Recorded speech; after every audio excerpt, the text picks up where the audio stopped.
Good evening. Let's have a seat. Go ahead.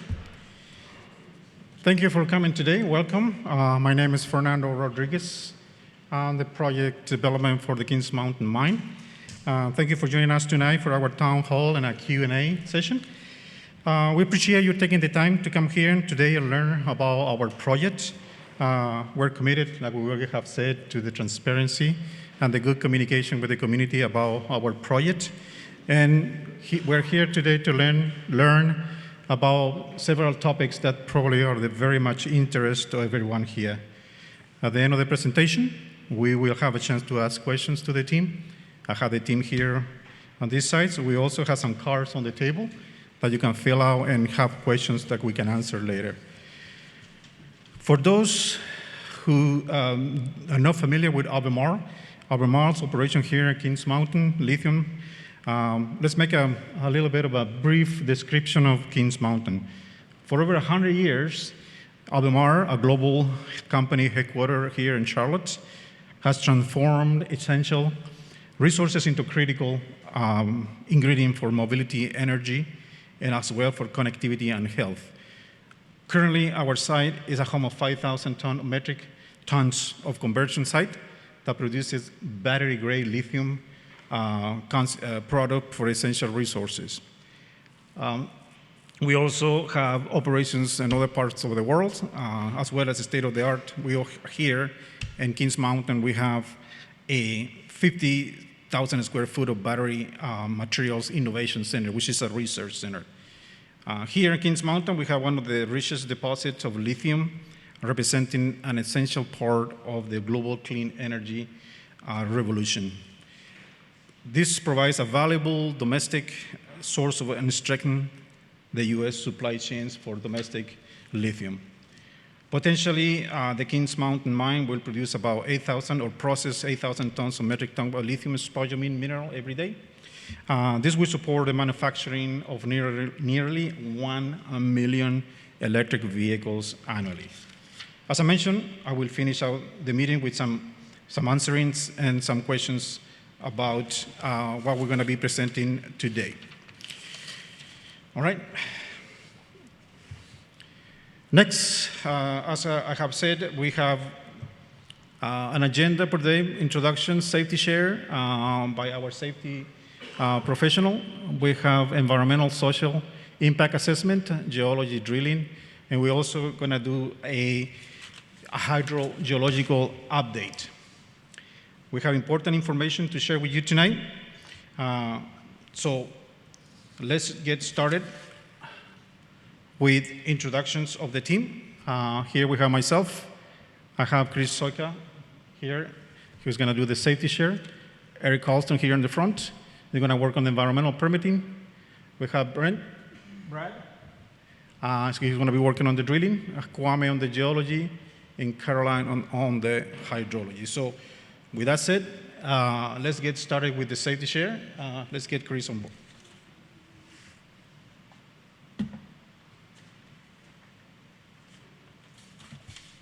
Afternoon. So like we said, we like to keep, we start every meeting with a safety share. And tonight's safety share is keeping your family safe from household chemicals. Household chemicals with people don't think about mixing chemicals. Like chemicals in your house can be dangerous, and the health to your health and to the environment. To keep your family safe, follow some of these safety tips to when to use, store, and how to throw them out. Use and storage tips. One, follow the instructions on the label. To how to use and to store the household chemical. Don't mix products.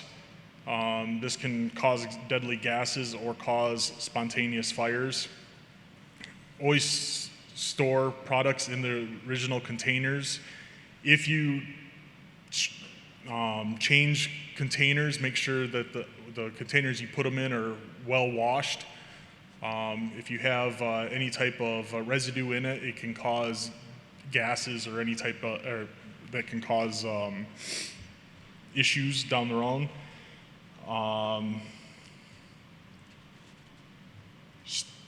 Sorry, lost my spot. You want to store these materials out of reach of children and pets, and you want to store them in places that, in locked areas, on top of shelves and in cabinets when you store them. And you, some of the basic ones in the last, the major 6 are bleach and vinegar. It produces a highly toxic chlorine gas. If you mix this and you get exposed to it, first you want to get yourself out of the area. Chlorine gas is heavier than oxygen, so you want to get yourself in an elevated spot, get yourself out of the area. You want to strip yourself from the clothing. You want to call 911 and poison control. The poison control number is on top of the screen there. Hydrogen peroxide and vinegar. It does create a corrosive acid when they combine. Bleach and toilet bowl cleaner. It does produce toxic fumes when combined. Funny story, my dad accidentally did that, and we had to evacuate our house, and it took many hours to get it where you could go back in. Bleach and ammonia causes chloramine gas vapors, and bleach and rubbing alcohol causes chloroform when combined. And combining different drain cleaners can produce chlorine gas, which can cause an explosion. Thing with stuff like chlorine gas, it's not just the gas that'll bother you. If you're wearing any type of jewelry or any stuff like that, that has to be taken off. Your skin has to be cleaned, and it all has to be disposed of in the little Ziploc bags and stuff like that, and you want it totally separate from your rest of your clothes because it can transfer. And when you have the fire department or poison control, they're going to tell you that you have to keep that separated, and then they're going to have a special, they're going to have to separate it. And that's about it. Anybody have any questions about mixing chemicals? And then make sure when you do put chemicals in other bottles, if you do it, you label it, because that is another thing that people always fail to do sometimes. I think that's it. Environmental. Sweet. Thank you very much. All right. Good evening, everyone. Am I coming through okay? My name is Eric Carlson. I am the environmental permitting lead at Albemarle, and I'm here to talk to you about a very special announcement tonight. I've been working in permitting and environmental review for about 15 years in the United States and also in South America. They're coming through now. Thank you. The special announcement tonight is that Albemarle is going to start a process called the Environmental Social Impact Assessment, or ESHA. This is something that has never been done before in the United States. It's a very unique opportunity, and you have a chance to be a part of it. And I'm going to talk a little bit more about that here in a few minutes. But before I do that, I wanted to talk about why I'm here. And a big reason why I'm here is that I want to make sure that the mine here in Kings Mountain is environmentally protective and socially responsible. And what I mean by that is I want to make sure that the environmental impacts are reduced and the community is taken care of. And I think everyone in this room can acknowledge those goals, and you probably share the same ones. And you might ask yourself, well, if we all share the same goals, how do we get there? What are the ways that we can achieve those goals together? And I would respond by saying that, in fact, there are some standards that we can achieve together. And one of those standards that I want to introduce tonight is the standard that's promulgated by this organization called IRMA, or the Initiative for Responsible Mining Assurance. Now, IRMA was started back in 2006, and what they've done is they've put out what really is the best practice for mines globally on how to make sure it is done well, both environmentally and socially. And this is a standard that Albemarle is going to meet. And in fact, they're a member of the IRMA organization. So I'm very proud to say that. It's not an easy standard to achieve. And to even attempt it takes a lot of effort to make progress towards it. So one of the things you should know about IRMA, the standard, is that, one, it's voluntary. It's not a regulatory requirement. It's not a legal obligation. It's something that Albemarle is doing because it wants to be the best partner with the community that it possibly can. And it requires a lot of community engagement. That's really the core tenet of IRMA, is to make sure the community is involved in how the mine is developed. And one of the tools that they use to get community input during the mine development process is this ESHA, this Environmental Social Impact Assessment. It's a requirement of IRMA that we complete this. And this is what we're announcing tonight. It's very exciting. Again, never been done before in the United States. So this ESHA process, it's fairly simple. It starts with an announcement, which we're making tonight, and then it moves to a scoping process. And what the scoping process does is it defines how the impact analyses are going to be done for the mine, so impact prediction. It's a recipe on how we're going to do that. And the community is engaged during that process. Once that scoping process is completed, as we've defined how we're going to do the analyses with the public, we move to actually writing the ESHA document. So they can be a couple hundred pages or more. And this document describes how the environment may be impacted, or how the community may be impacted. Input is gathered from that draft ESHA, and a final ESHA is put out to the public. Now, a really important piece of this whole process is that it's happening all before all the major permits are going to be applied for.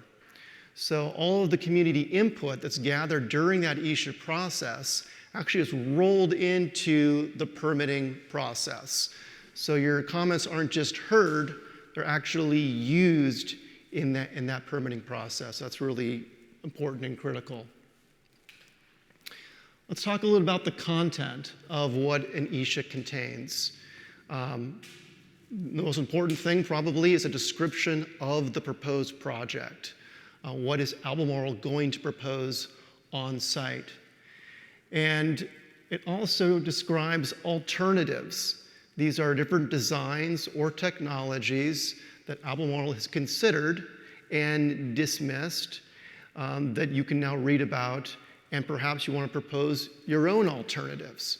Have you looked at this, Albemarle? Have you looked at this technology? Have you tried this location, for example?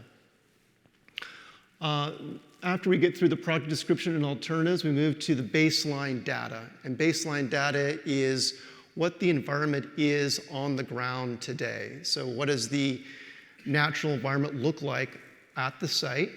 And what is the community context that we're working in? And then we move into potential impacts. With the project in place, how is the environment and community potentially impacted? So we'll be talking about water quality, which, as I know, is a topic of a lot of interest. Air quality, dust, noise, vibration, wetlands, animals and plants. You name it, we're going to be covering it within this document, and you'll have a chance to read about those potential impacts and comment on them, and for those comments to be carried forward by Albemarle into the permitting process. The final element of the ISHA is management plans. And these are plans that reduce or can reduce the impacts that have been predicted in the ISHA. So if we predict X would happen, we can develop a management plan that mitigates or reduces that impact. So I mentioned there's a lot of community engagement with IRMA, and there's a lot of community engagement with this ISHA. And so I want you to look closely at this table to see everything that's coming up here this year. Of course, tonight we've got the announcement, and then we move into that scoping process.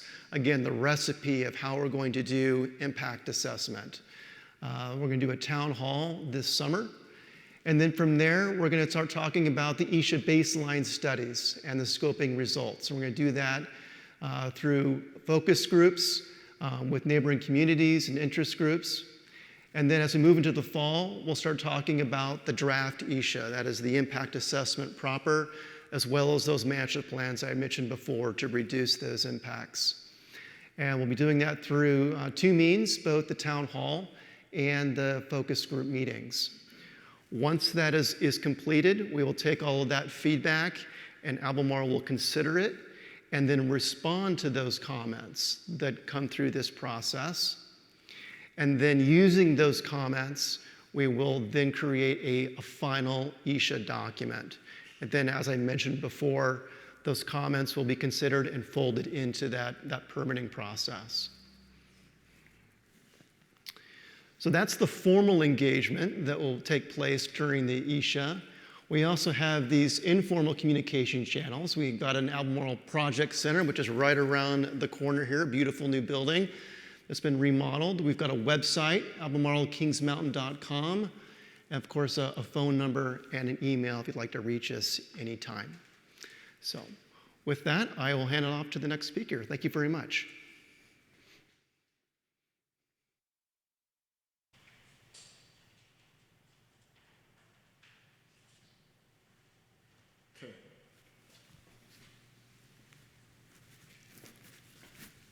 Hello, everyone. My name is Kwame Frimpong, lead geologist at Albemarle, but I've been in the mining industry for about 16 years. I've worked for some of the biggest gold mines. I'm originally from Ghana, so I worked for gold mines in Ghana, some of the biggest ones. I've worked in Arizona. I just worked for Hale Gold Mine, Oceana Gold, just right here in South Carolina. I've worked for Barrick Gold Mine in Zambia and done a lot of consulting as well before I joined Albemarle in August 2022, just about 9 months ago. So I just want to take you guys through the geology of Kings Mountain. I mean, we are all here because of the geology, because we have lithium here. And just on a high level, I just want to give you a quick overview of the geology and the work we put in place, you know, things like drilling. You know, Brad Ori here will give you details of drilling and all that goes into drilling. But then we've used and collected a lot of data, not just us, but Fort Minerals, the previous miners who mined this deposit way back and stopped in the 80s, right, about 40 years ago. You know, all data was collected and it was used to understand the geology, and that's the same thing we are doing right now. So I just want to point out to you that we are not doing anything new. These are things that's been done before. So just on a high level, this is a United States Geological Survey map, just showing where we sit. This is the current pit here. And you can see this black line right here. Everything to the left of it, to the east, west of it is kind of mostly reddish in color. Everything to the right of it is kind of greenish in color. So just telling you that these are different deposits, different terrains in terms of tectonic and rock types. So this black line is a main shear zone called the Kings Mountain Shear Zone. And that is the boundary, the eastern boundary of our deposit. So clearly, you can see this dike-like bluish kind of bodies. And that's pegmatite. That's exactly what we are going to mine. Let me show you how pegmatite looks like. So this is an example of pegmatite. Just generally granitic in composition, just feldspar, quartz, mica, and in our case, because we have spodumene in here, spodumene is this greenish crystal. I'll put this down back there, and then you guys can take a look at it. This greenish crystal, which contains lithium. So that's basically the reason for the deposit. So I would say this deposit is more, there had to be a lot of things that had to come together for this to happen in terms of activities, temperature, pressure, the right host rock. There has to be the right host rock. There has to be the right structure, faults to create the space. And this is just, this pegmatite here is sourced from the big Sherryville granite, huge tonnage that kind of intruded into the host rock with the right conditions 350 million years ago. So, yep. So this is a quick video, this video puts everything together on all the work that's done to help us understand. So all these drill holes you see here were drilled between somewhere 1953 to 1984 by the old foot minerals. And that's the same thing we are doing. All these drill holes, the map you see were stuff they put together. And we have collected all that data and used it to understand the deposit. So, yep, going along, this is just showing you some of the previous work. This red stuff are old holes that were drilled by Foot Minerals, once again, drilled between 1953 to 84. And this is helping us to understand their interpretations in section.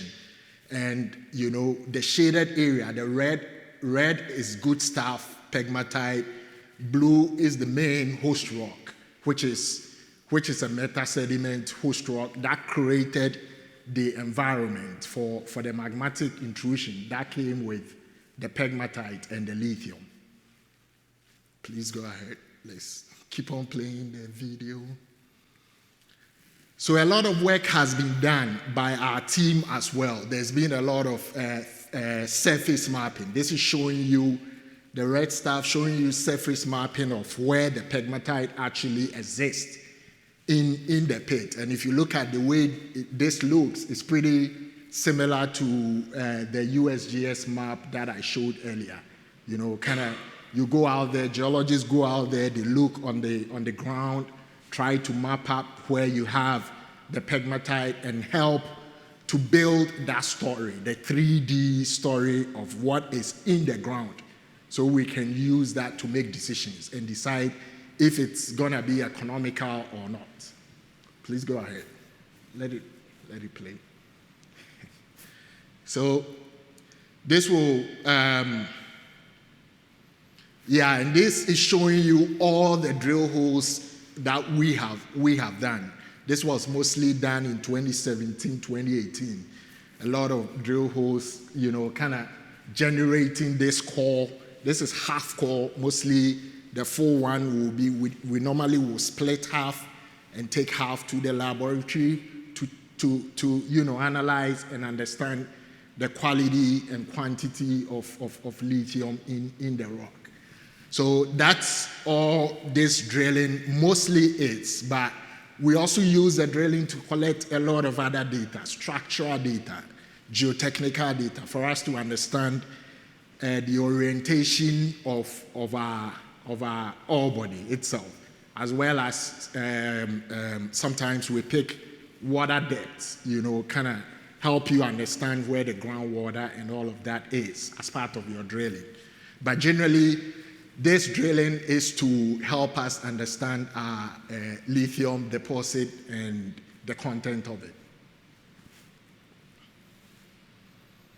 So just on a high level, we've used this drilling data to kind of do our interpretations. These are structural data. So just to show you that the drilling itself, we collect a lot of data from that, and a lot of the decisions we make in deciding the deposit is based on all of this. And that's what every mine does. Once again, that's what was done previously. So that has been used to build the three-dimensional story. So I'm just kind of quickly showing you plan view of our geology model, 3D, different colors kind of shows different rock types. The key rock of interest for us is the pegmatite, which is red. And that's what the mining will be after,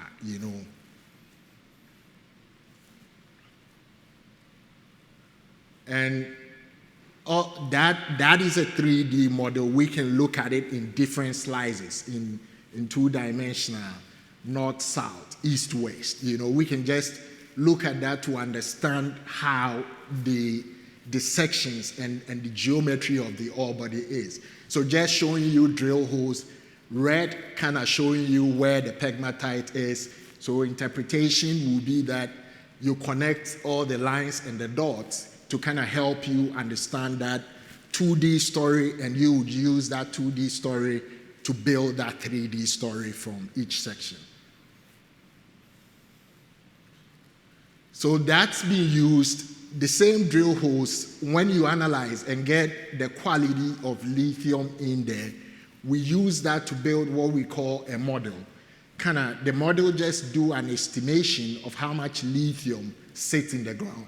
So red color on here in this model shows that relatively good quality lithium. The kind of cool blue colors are areas that has low lithium. So all this work has been done, for us to understand the deposit, and we built on some of the work that was done by the previous miners. So most of the things we are doing are just building that 3D story. So just with that, Brad Uri, who will come after me, would explain drilling and the processes that drilling actually takes and all that goes into drilling.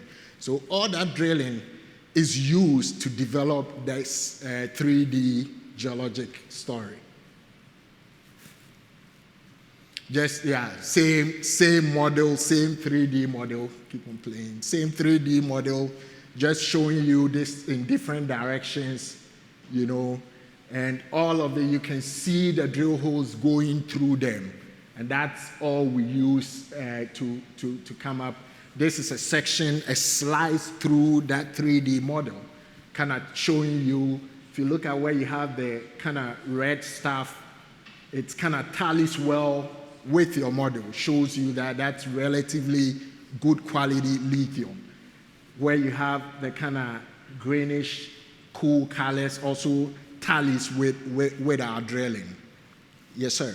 How deep is the pit right now, and how deep are you finding the good ore deposits?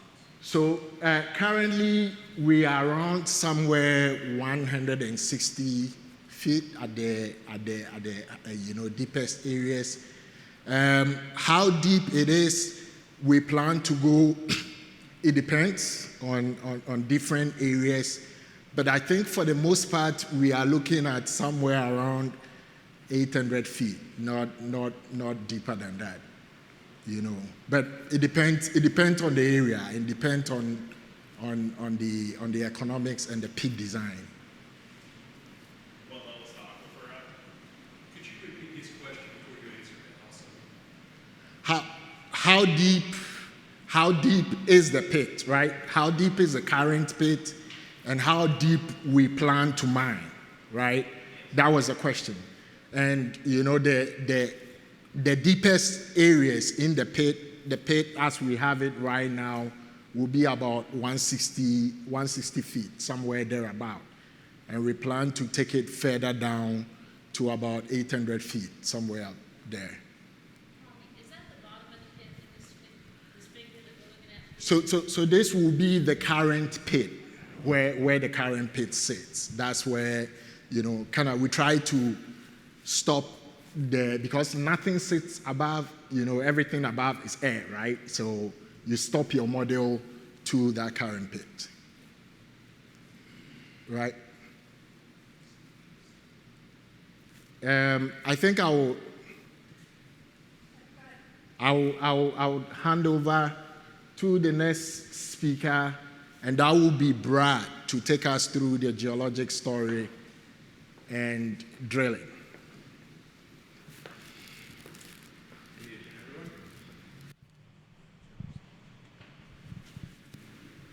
So thank you, Kwame. Brad Ulrey. I run a company called DeRouge Geological Consulting. We've been active in the industry since, I think, 77, and I've been part of the company for the last 16 years. We work throughout most of North America. I focus on developing geological stories, kind of putting all the data together, collecting it. So I've been on the Kings Mountain project since 2017, where we did much of our drilling in the 17 and 2018 time periods. And then now we've got the privilege of continuing to work forward on that project.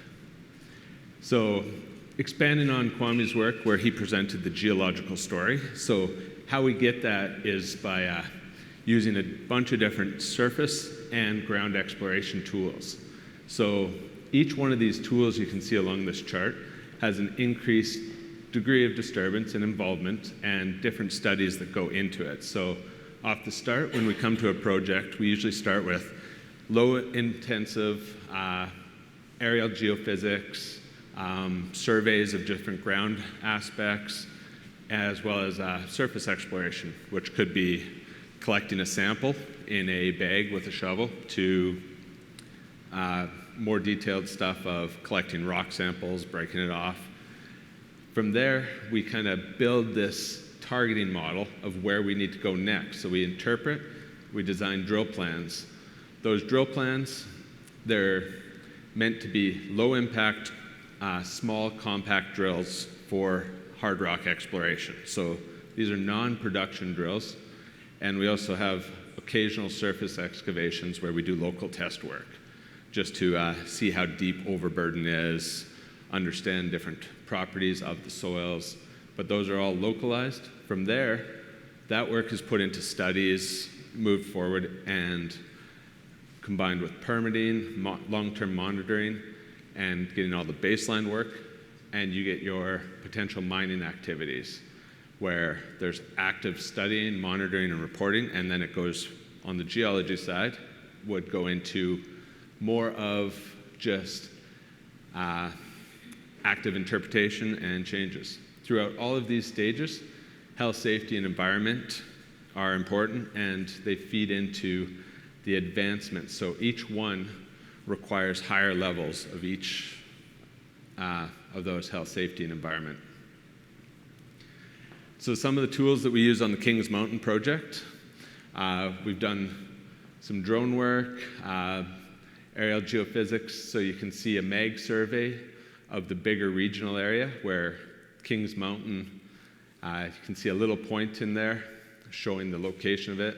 So that's a mag survey where you see the bright colors showing where there's high magnetic rock, and the cool colors where there's low magnetic rock.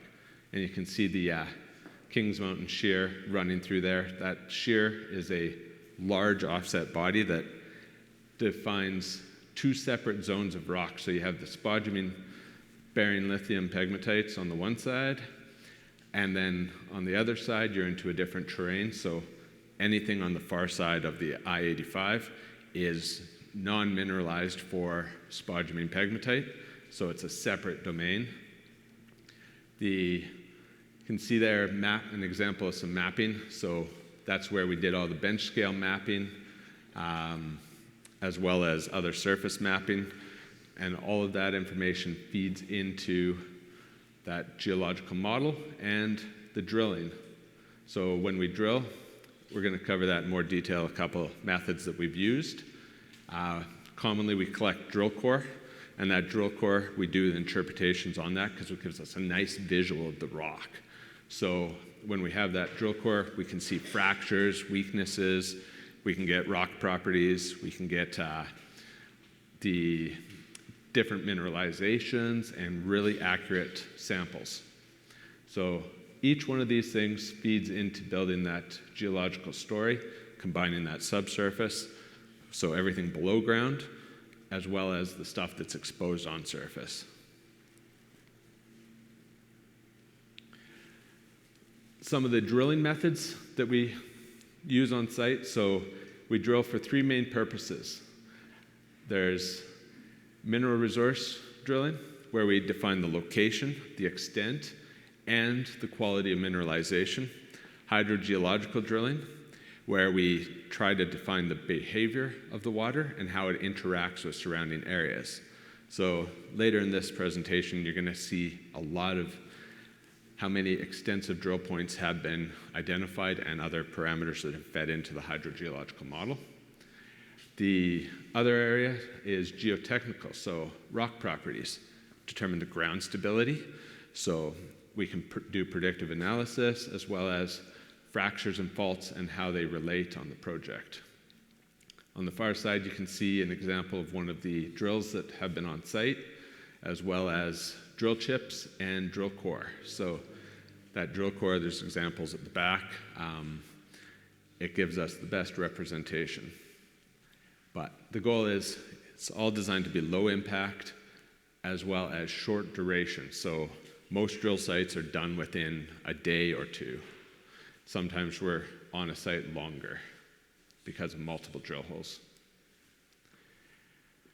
So on the Kings Mountain site, here's two photos. You can see some of the land drilling. That's drilling that was done in 2017, as well as drilling can be done on barges. So in 2017, the Pit Lake was drilled.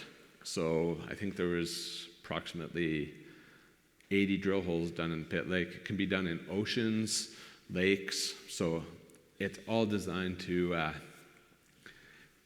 really fit any terrain. And then you can see an example of some water well drilling. So this drilling, the same methods are used to complete water wells and private and commercial. The drilling at Kings Mountain, so here's 4 examples of different drill rigs that have been used on the project site. They have different functions. So the first 2, diamond drilling and sonic, give you a continuous representation of the material. So the diamond drilling brings that core, so you're drilling hard, compact, hard rock. And you can drill to significant depths. On site, we usually don't really push past 1,600 feet, with most of them being right around 1,000 feet, give or take. They're on angles too, so our body's steeply dipped or angle dipping, so we always drill across it. To sonic drilling, which is used for surface classification, so unconsolidated material such as soils, rock, soils, gravels, anything that falls apart easily. Sonic drilling uses vibration to collect all that material and get a good representation. On the far last 2, you have air rotary drilling and reverse circulation drilling. So those use a hammer that goes down, creates a borehole, breaks up the rocks, and gives those chips that I showed earlier in the picture. So you don't get a continuous representation. You don't have that ability to really understand the faults, the structures, and see exactly what's going on underground, because it's really hard to predict what's going on, so you want to get as much information as possible. Those 2 methods are commonly used in water well drilling, but you can do water well drilling out of all of the previous versions minus, well, you could do it out of sonic. It's just more expensive. So before we start drilling, In this area, we require permits issued from the North Carolina Department of Environmental Quality. When those permits, they cover mainly surface disturbance. So it defines the plan, they approve the plan. From there, Albemarle does a really good pre-construction survey where they have done a large number of cultural and historical artifact surveys.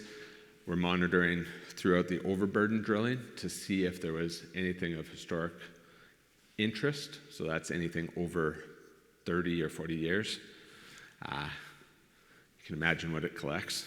Doesn't seem very much, but the other surveys are environmental wetland, sensitive plant species, and then we also do utility surveys as well as noise impact assessments. So evaluating where the drilling's happening, how close it is to residents or other impacted parties.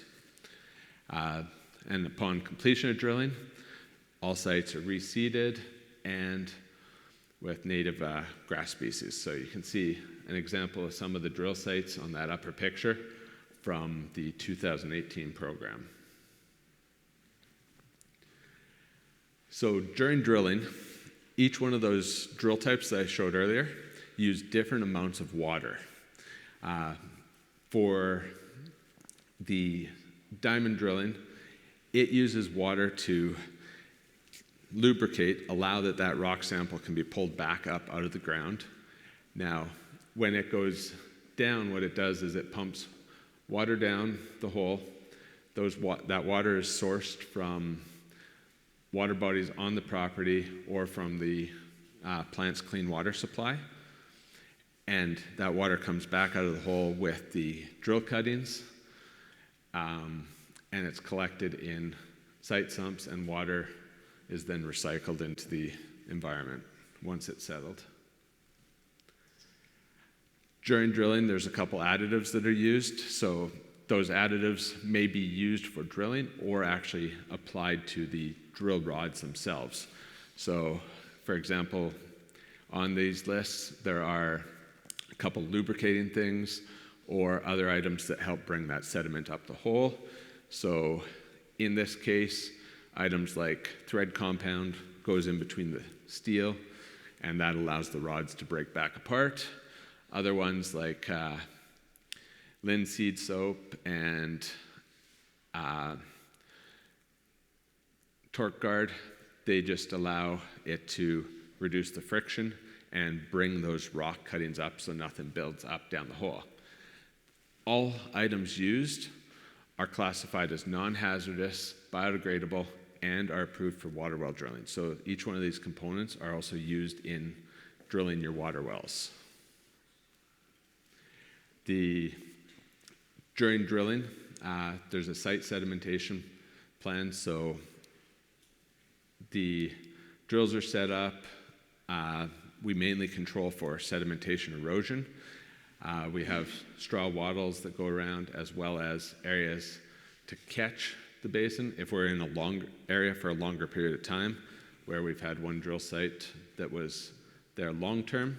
That drill site had a different discharge method to get some of the excess fluids out of that area.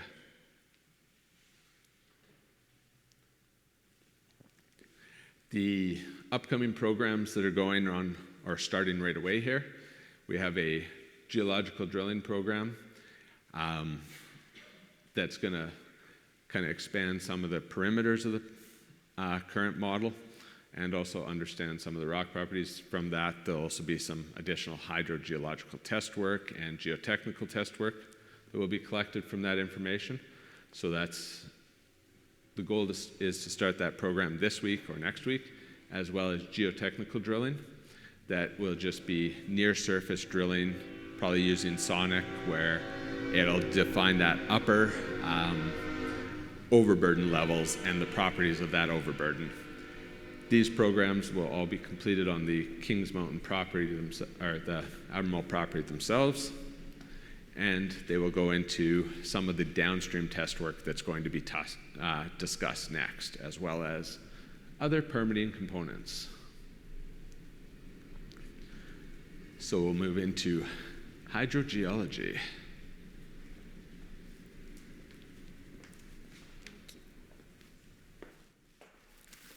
Can you hear me? All right, I'm Carolyn Lambert. I'm a senior hydrogeologist with SRK. SRK is a global mining group.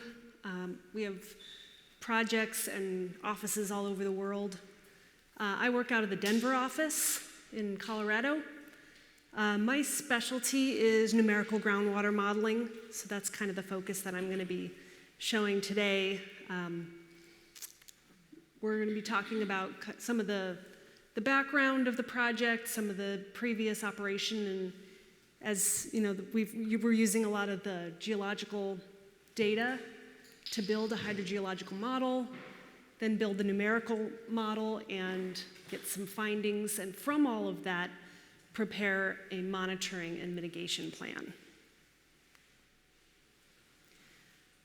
So a lot of the data that has been collected on the site has been from previous mining for decades, but we've also done a lot of drilling and testing just in the last few years, and then we used all of that to build the conceptual and the numerical model.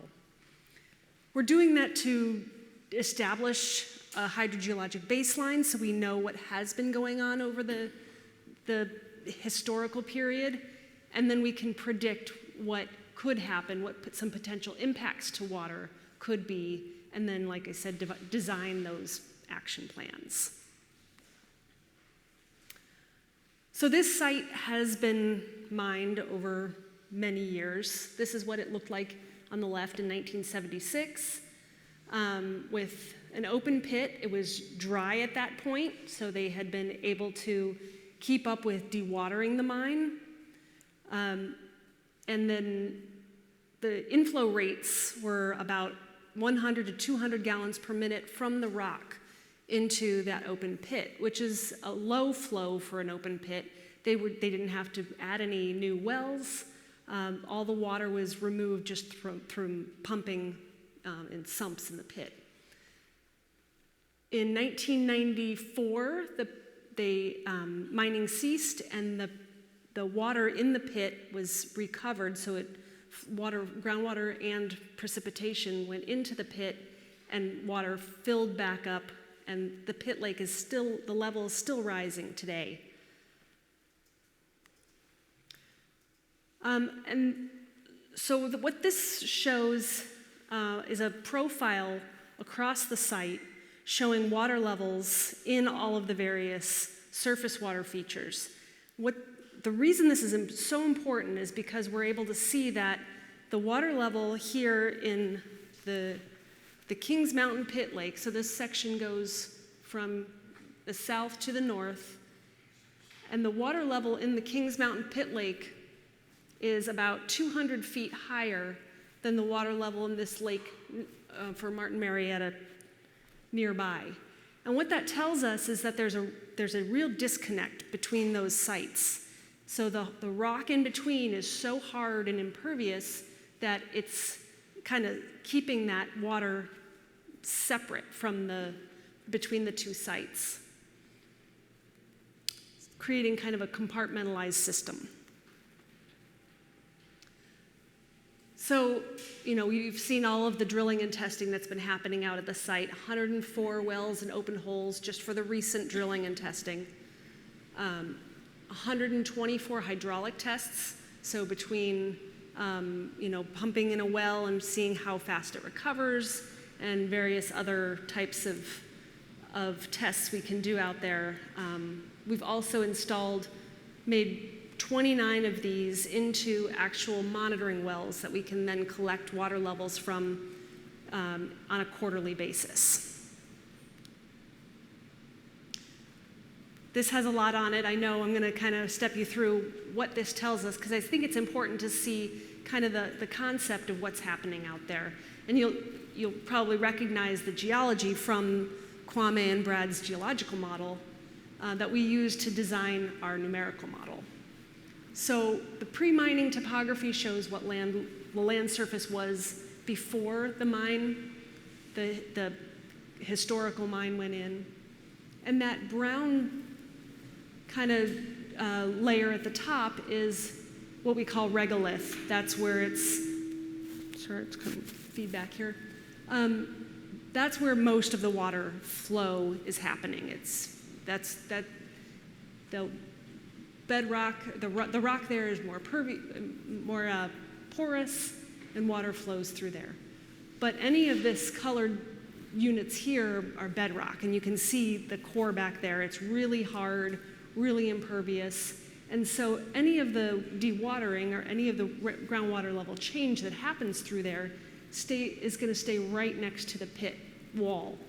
So over time,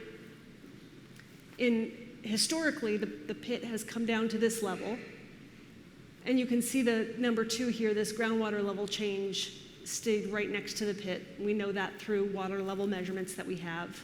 And then now it's recovered back up to this level where we have a pit lake out there now. And then the planned pit bottom here, where we're not having any new dewatering from the brown kind of surface feature there. It's all the change in the groundwater level is staying right next to the pit.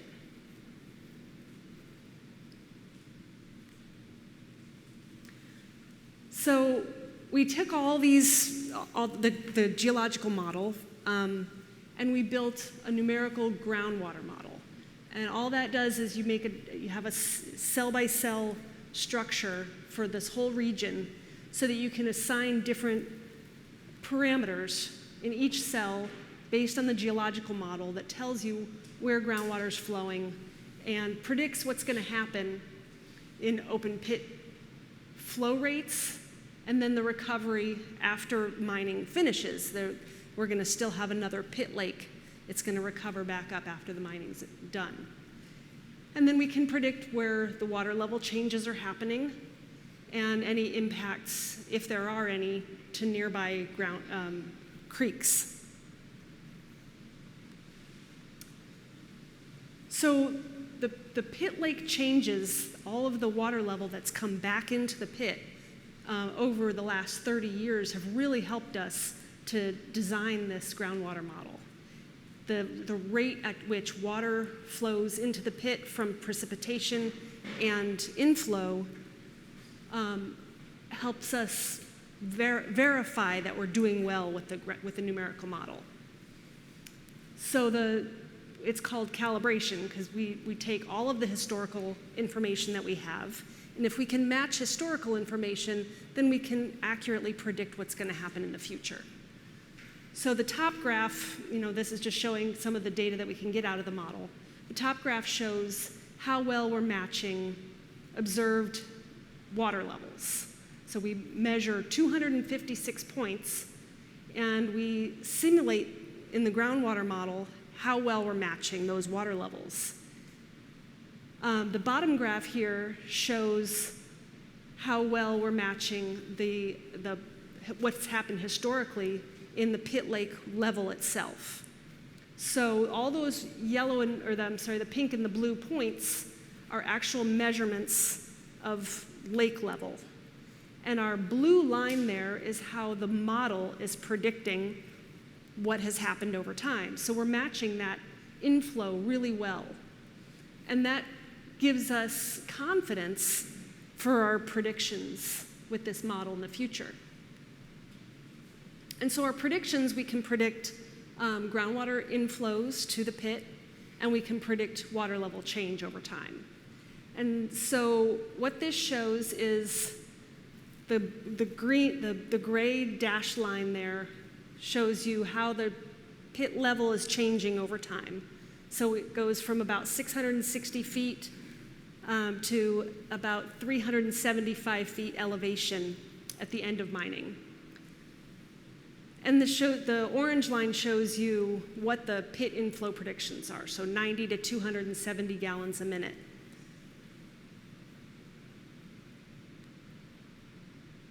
So once we get those accurate predictions, we can start to look at how the groundwater level is changing.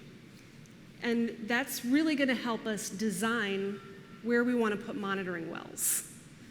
So this is where you guys come in, is we want to know, because all these wells out here are suspected or possibly confirmed well locations based on an AECOM survey. But we need to know really where the wells are. And if we can get some community input about where your wells are, then we can understand a little bit more about where to place our monitoring wells in the future.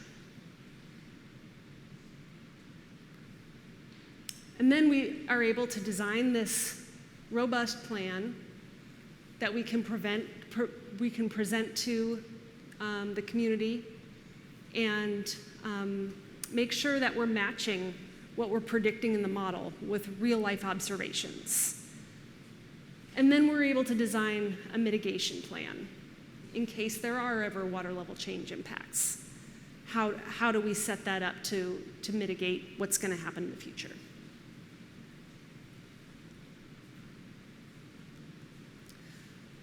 So what we've learned, all of this past information that we've gathered, we have a lot of valuable data from previous operations. We have new information that confirmed that the rock is very tight, that it doesn't hold or transmit much water, and that all of the dewatering really that's happened from previous operations, we're not going to add much to that. And that where where we are excavating further, the water is really limited. So we're going to have the monitoring and mitigation plan based on all of this, and we'll grow from whatever we learn from all of you. So I think Fernando's going to come back up for a Q&A. Yes. Thank you.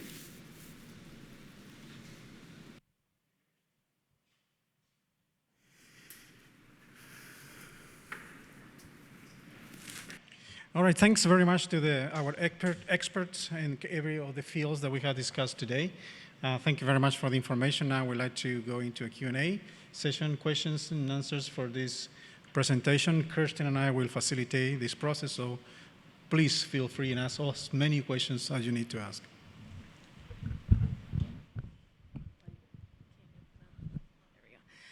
We have someone on each side of the room with a mic. So if you have a question, if you just want to raise your hand, we have our experts here. They can answer any questions. First person goes first.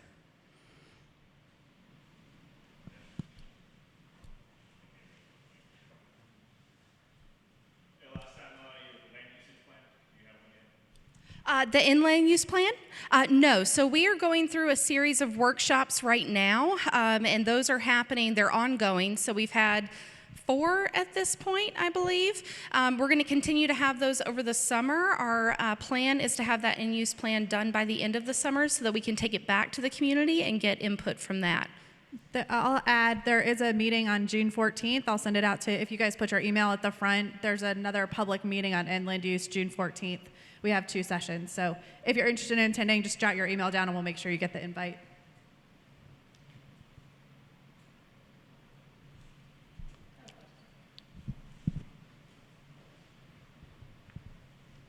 One of the things that you guys came out and visited, I'm from the high school, our classes, and you talked about dewatering the pit for the first time. And I understand there's a lot of wildlife in that area. What are some of your plans to actually handle that wildlife? Do you have a biologist, conservation biologist that's going to help you with that or assist you with that? Yeah, great question. We have done extensive surveys on wildlife at the site over the last several years. So the site is well surveyed, and that will continue as necessary. As we begin to understand what the project is, that's going to inform a biodiversity management plan. So how do we best manage the species that we have found on the site? And that biodiversity management plan will actually be a part of that environmental and social impact assessment that we talked about earlier. So you'll be able to comment on the methods and techniques that we would like to use in order to limit those impacts to those species. And that starts with avoidance, right? It starts with avoiding areas that we found there might be nests, critical habitats. That's where you begin with that, with mitigation. It's avoidance, minimization, and then you work backwards from there to mitigation. So. Thank you. All right, next question. How do you plan to locate the public wells, and what perimeter, what's a great perimeter that those wells are going to be located? That's a good question. So if Carolyn wants to come up and talk about how we found the wells and how we did the survey. Yeah, AECOM did a survey, so they did a combination of being able to see the wells and get a GPS location on them. And some of them were just estimated based on the land use that they know of out there. So it was just kind of the center of somebody's parcel. And so if we can get the community to say, yes, I have a well in this location, we can come out and get a GPS survey of where that well is so that we can get a better idea of how to protect it. The perimeter of the, I'm sorry. From the site, where are we looking for wells? Oh, how far out are we looking for wells? Just if you saw the map that we had that had all the wells on there, you know, if we can get a couple of miles out, we don't anticipate any impacts that far out. But if we can at least get a good buffer around the project site, then we can know how to better protect. Does that answer your question? Somewhat. Did you? No, you're good.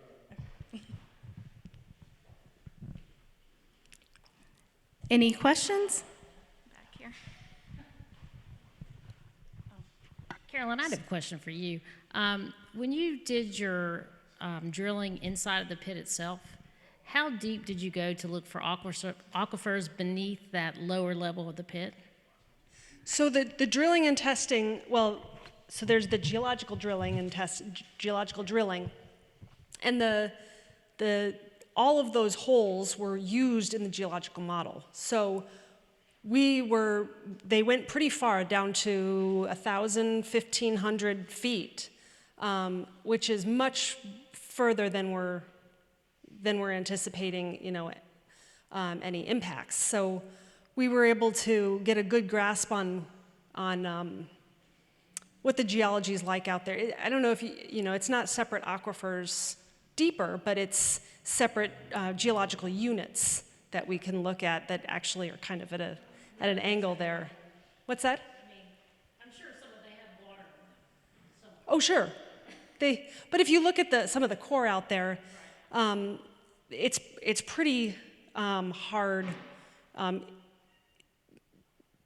material that the fractures are really what we're looking for, that's where the flow is happening. So we're focused on knowing where the fractures are.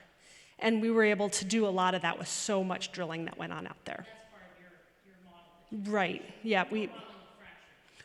The question is, were we modeling the fractures? And yes, we definitely put fractures in there where we know there is some primary flow direction.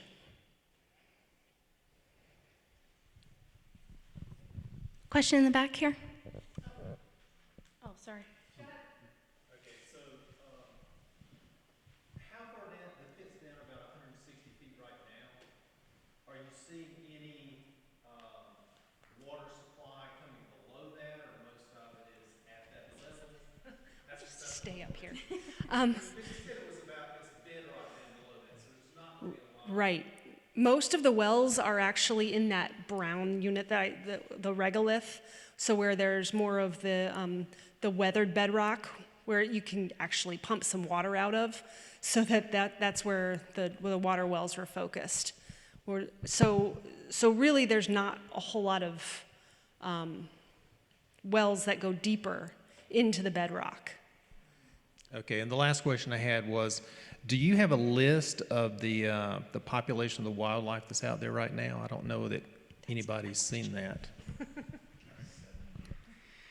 Yes, we do have a comprehensive assessment of all of the wildlife that is on site now, and that will be published in the environmental social impact assessments. You'll be able to see the locations where we surveyed, for what species, and what was found.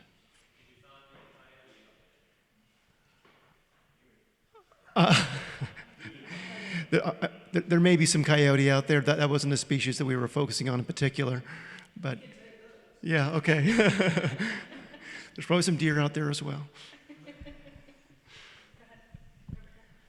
Do you anticipate that your activity at the site, like your mining and drilling, will deepen any fractures or structural deficiencies that could lead to water from the site reaching other like aquifers or bodies of water?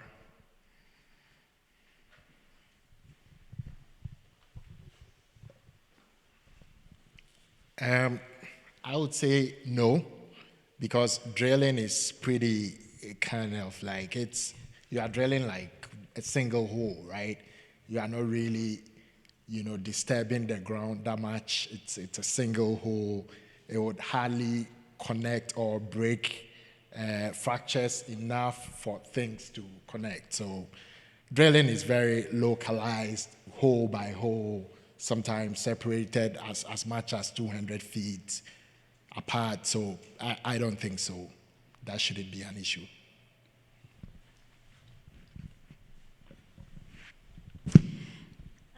Hey. I'm sorry. I think he was thinking more when you actually start mining the pit, is what he was talking about. When we actually start mining the pit, will we have any impact to the existing fractures?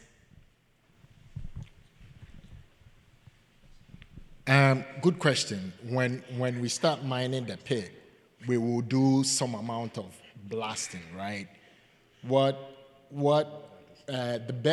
gonna use best blasting approaches, where you actually drill what you call a pre-split. So before you blast, I'm sure you've seen that on the highway, where you see like small barrels on the high wall showing that they actually drilled small holes, put in just a very little explosive, kind of pre-splits the rock. So when you blast your pit, the impact on the existing high wall is really not much, and these are best practices blasting technologies that are available today. It's being used by a lot of mines. And I even think if you look on the high wall, that's what the old miners did. And it really helps not to impact the existing high wall. And that's key for us because it's a safety issue as well. We don't want to impact the existing high wall so that there will be like falling rocks and those kind of stuff. So best practices, and there are ways to manage that.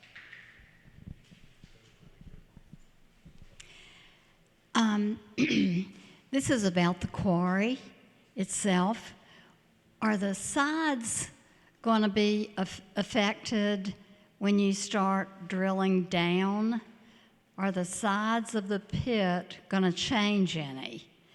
And also, a lot of the rocks and things that come out of the quarry, are they going to be somewhere else so in 20 years we can put them back in the quarry? So, yeah, very good question. The size of the pit going to change. It's for now, our studies show us that our pit is going to be on the existing footprint. And, that's what our studies shows currently, So, yeah, basically, yep, that's our existing footprint right there, kind of in that, and everything is going to be in the existing Albemarle property, from our current understanding of the deposit. But we haven't gone through a pit design itself, which we will bring to the community later this summer, including like the final mine design and what it may look like. But what we do know is that the pit may extend a little bit here to the southwest, and also potentially a little bit here on the side here. But obviously we have operations and other things on the south side of the pit there as well. And I'm sorry, Shirley, what was your first question? It was, is the area around the quarry going to change when digging starts down lower? Right, right. You know, like, could there be a landslide off the sides? Because you're going to be digging way down in the bottom, it looks like the sides might change too. Yeah, thanks. That's a good question, Shirley. Hi, how you doing? Thank you. Good to see you here. The pit design is designed for stability from the geotechnical point of view. So if you look at the angle of repose, as they are called, those angle of repose are designed for no failure. In other words, they have a safety factor way above standards.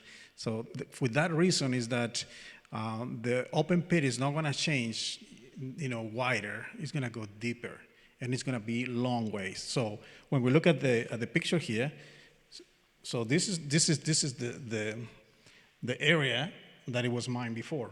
So we're going to be moving some here deeper and then some this direction.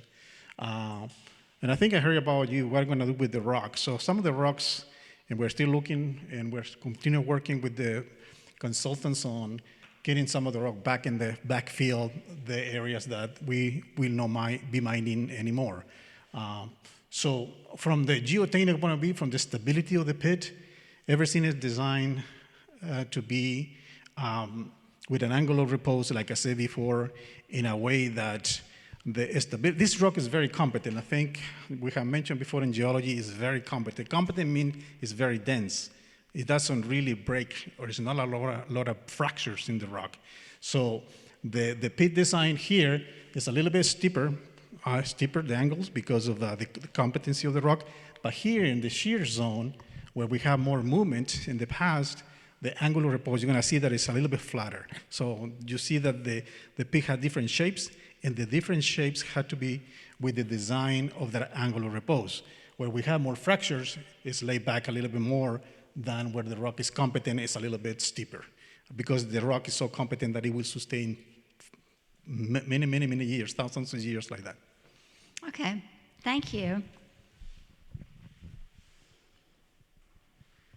Other questions? Yeah. Two questions for you. The first one probably is land use still. Gateway Trail, have you guys decided where and when that's going to go places? Yeah, so we are making a lot of progress. I will say that we have a tentative plan that is still with the National Park Service for the feasibility study, but otherwise we're very excited. We have approvals from local authorities, local government, and also some governmental agencies, so we're getting pretty close to be able to announce what that may look like. And then my second question is, when do you expect to be basically tapped out of the mine, and what's the plan for Big Hole in Ground? Well, plan for Big Hole in the Ground has to do with the inland use discussions. The question was, when will mining complete? And then also, what does the big hole in the ground look like? And so those inland use discussions, like Sarah mentioned before, we would love to have any community members join us for those. We want to make sure we're gathering feedback. We've held a few, as Sarah knows, at the high school, and also just general community meetings, and also with our CAP. So everyone is welcome to join those to weigh in on that. But ultimately, what we've heard so far is recreational use, what that space could look like, what that green space could look like. That's the feedback we've gotten so far. But again, we're looking for more feedback there.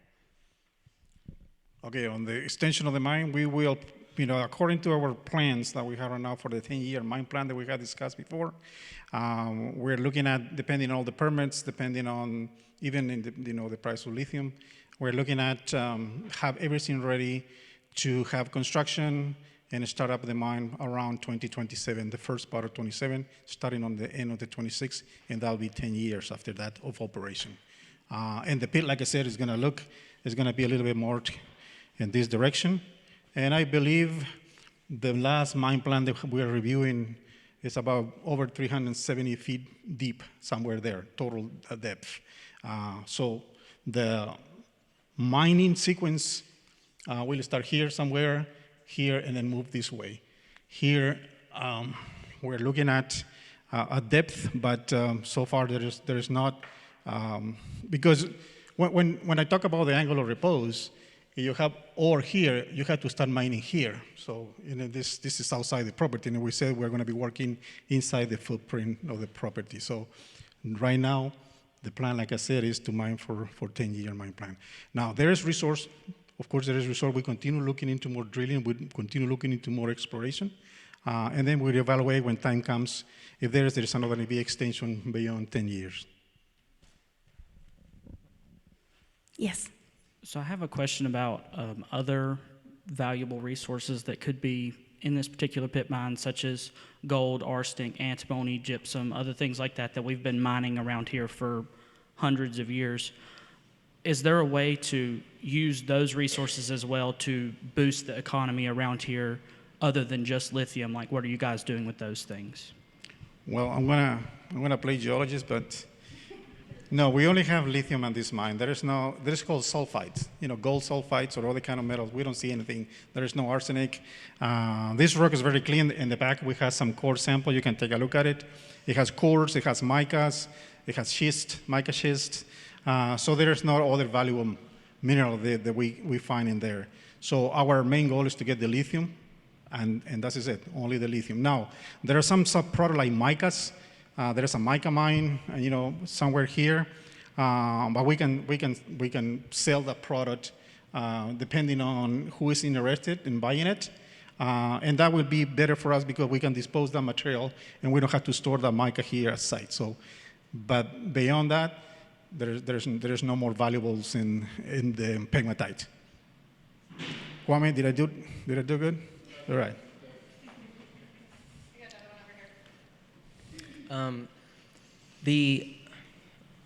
Sorry. Well, there. Sorry. There. You're hiding again. Sorry. It's under my understanding that one of the pipes burst from one of the excess, mining.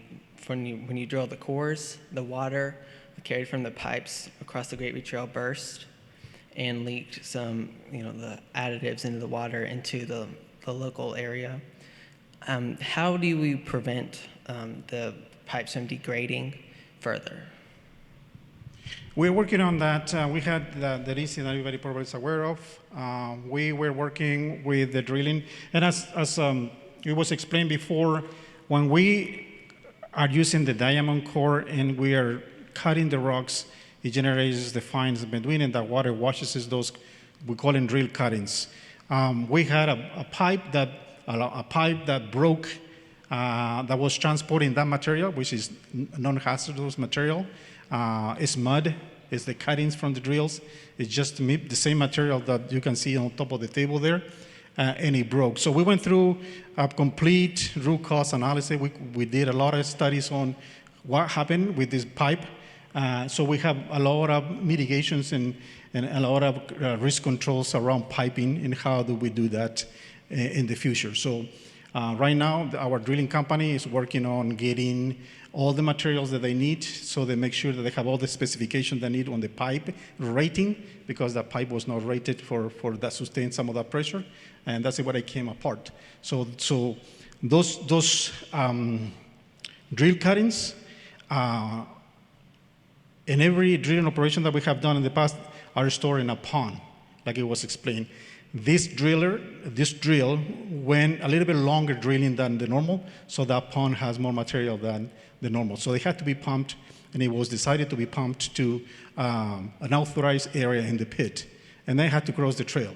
And that's the pipe that broke. So it's not, the material that we use there, like for drilling aids, like it was explained before, they're all biodegradable and all non-hazardous material.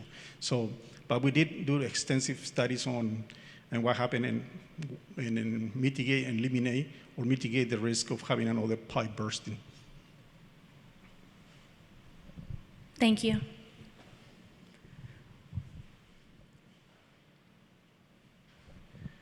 Do you anticipate moving any of the overburden across to the south side of 85?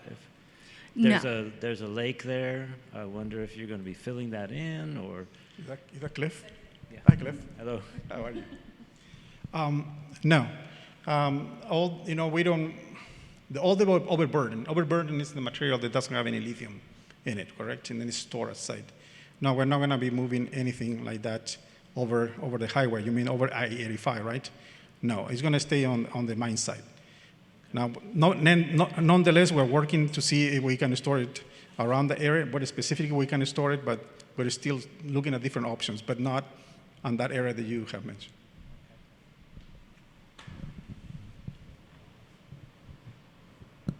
Questions? I can, okay. I'm going to my teacher voice.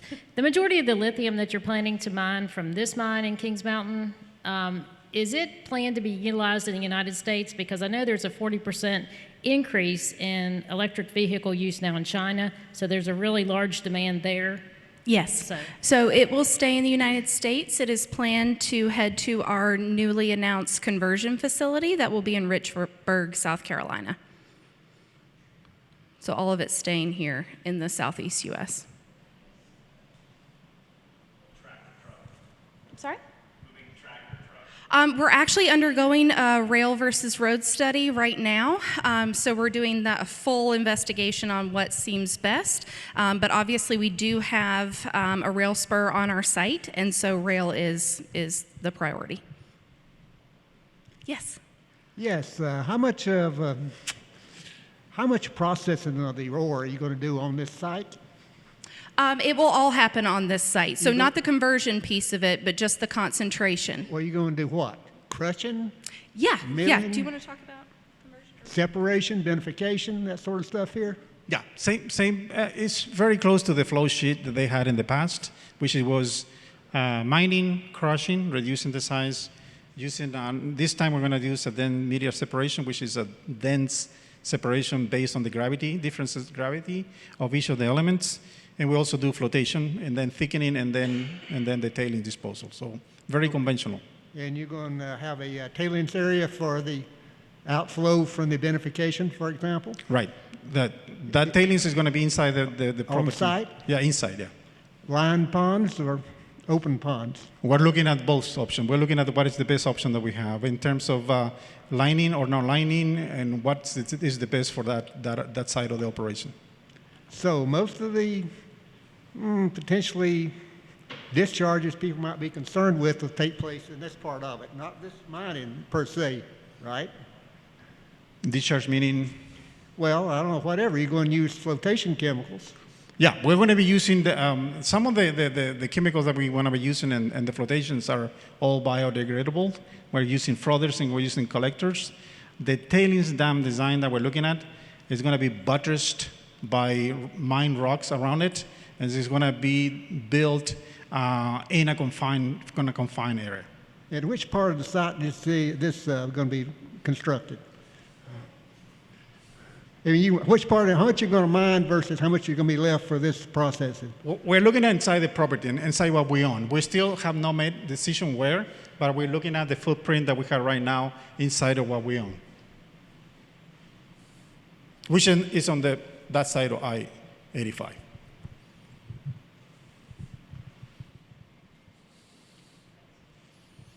I'll add, just because a lot of people have asked, the pit design and the waste rock and the tailings location is all stuff that we plan to hold additional town halls about this summer. So keep an eye out for those. Just to recall what we have said before, we're in the first stage of studies. So we're in what is called the pre-feasibility. We're studying just the pre-feasibility. So there's a lot of study that need to be done. There's a lot of testing that need to be done. What best option do we have for flotation, for processing, for mining, for disposal of waste rock or tailings? So we're still in the early part of it.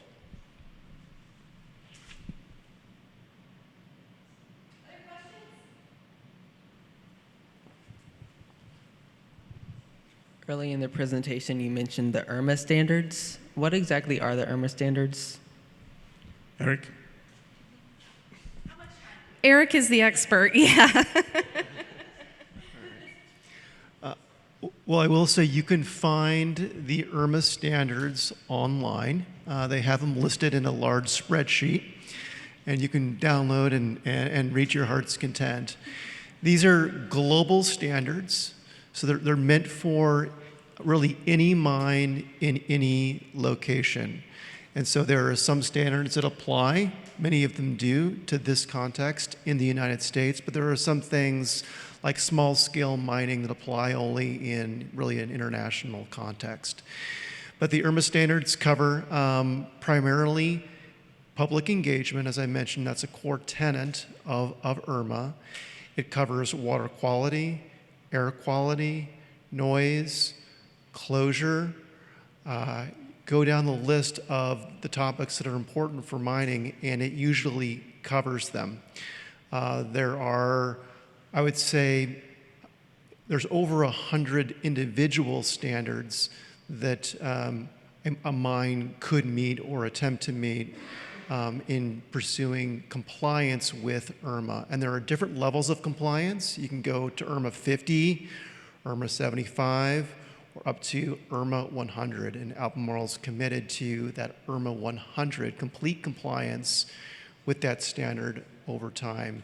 So it's very detailed. There are, in addition to the topical elements which I just described, there are also different phases of mining pre-construction. So you've got early on exploration all the way through the construction phase. And then from there, the standard goes beyond into operations. So it covers the full life cycle of mines through a very comprehensive set of topics.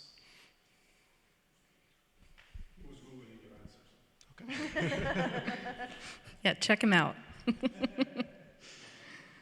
Any other questions? I have a question. Sure. Just to follow up on that, who monitors that to make sure that they're meeting the standards? I know you said the IRMA. Good question. Like the air quality, how much is it tested? When? Who approves it? Just who monitors it all? Yeah, that's a great question. So there are independent auditors that will come onto the site and review the records that Albemarle has across all of these functional areas. So these are monitors or auditors that are hired by IRMA, this independent body, and they will come and review, again, all the documentation, the data, and they will then score the site. They'll determine to what degree it is compliant or in non-compliance with its standards. And then, if there is non-compliance, then that's a to-do. You can continue to work through that until you gain that IRMA 100 standard. So it's completely independent, and the results are made public. So, yeah, just to follow up on her question. So, first, how often, I know you said they were independent, but is this like a quarterly thing? Is this annual? How often are they being audited? And can the public request an audit? If it's something that's like an annual audit, what if 3 months in we notice a problem and a lot of things can happen within a year, a lot of damage can be done. Can we as the public request an IRMA audit to make sure that the standards are being met? Yeah, great questions. The audits are triggered by Albemarle, so they're at the frequency that they believe they've reached a certain level of compliance. If you're looking for ongoing environmental compliance, that is ongoing reporting of water quality, air quality, that's a regulatory function done by the state. And those are also public records. And the frequency of that is determined in permitting.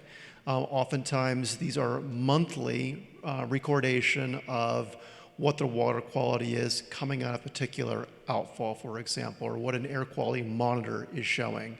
And so those are part of the permit compliance regulations, and then the state receives those. Those are public records, and they can make a determination as to whether or not any company is operating within compliance with the permit that's been issued. So there's kind of two functions here. One is the month-to-month regulatory compliance, and then there's on top of that these IRMA standards that are kind of a special case. Can I ask one more quick question? Yeah. Just in terms of public water supplies, a lot of private wells, I'm assuming, are in this vicinity. How do you plan to monitor those as far as drawdown effects, contaminants? Have you been in contact with these individuals who have these wells to know how deep they are? I mean, they should be on public record, but a lot of them may be old, and you may not know the actual depths of those. That's a good point. So our plan, part of our monitoring plan would be to install our own wells, because we want to make sure that we do know the depth, we know what units they're completed in, and we're able to monitor them on a quarterly basis. Because a lot of individual wells, we don't want to pull somebody's pump out to damage any equipment that they have. So the idea is to know where the wells are and then install our own wells at points of compliance to be able to properly complete these wells. So what happens though if you do see a drawdown effect in a neighboring well? What is your plan so those people have water? Right. And so that would be part of the mitigation plan. And there are many different ways that you can mitigate some impacts. I don't know how much we want to get into some of those plans at this point, but that would probably be part of our summer program, is talking about some of the mitigation plan once we come up with that. But right now, what we want to know is where those wells are. Like you said,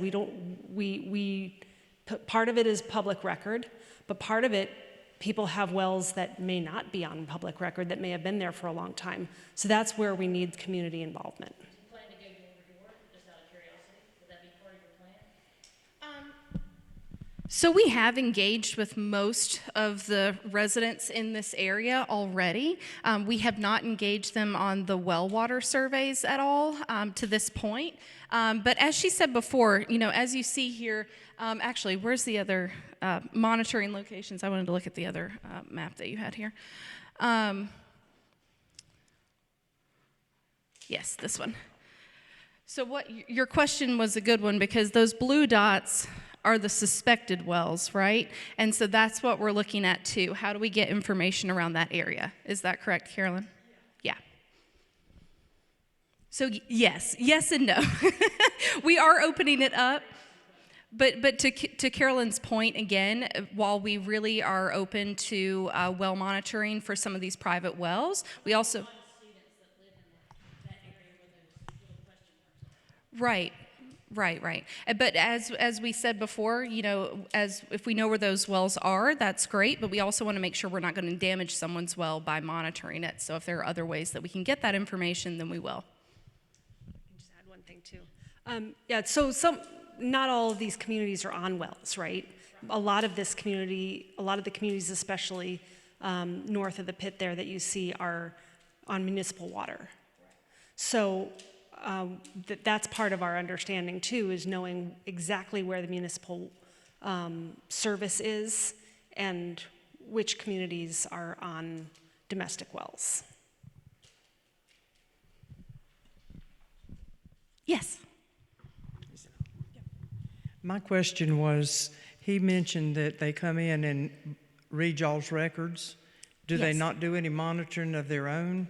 Oh, that's a good question. They will not do monitoring on their own. That is, they will not set up their own monitors and collect data from those monitors. They rely upon the data collection mechanisms that a company would have. But again, there's a regulatory function here as well we should keep in mind, and the reporting there. Did that answer your question?